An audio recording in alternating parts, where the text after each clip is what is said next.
కళ్యాణమే కళ్యాణమే రేణుకా ఎల్లమ్మ కళ్యాణమే వైభోగమే వైభోగమే చూసిన భక్తులకు ఆనందమే కళ్యాణమే కళ్యాణమే రేణుకా ఎల్లమ్మ కళ్యాణమే వైభోగమే వైభోగమే కోట్లాది భక్తులకు ఆనందమే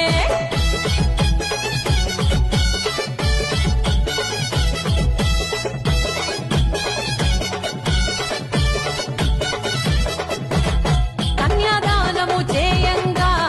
కైలాసం నుండి శివ పార్వతులు అక్క పెండ్లిని చూడంగా కొమురెల్లి మల్లన్న పోతాలింగన్నలు మంకాళమ్మ ముత్యాలమ్మ పెద్దమ్మ దుర్గమ్మ గౌరమ్మ నాగమ్మ కట్టమైసమ్మ నల్ల పోషమ్మలు ఎల్లమ్మ పెండ్లికి పెద్ద ముత్తైదులు కదిలొచ్చిన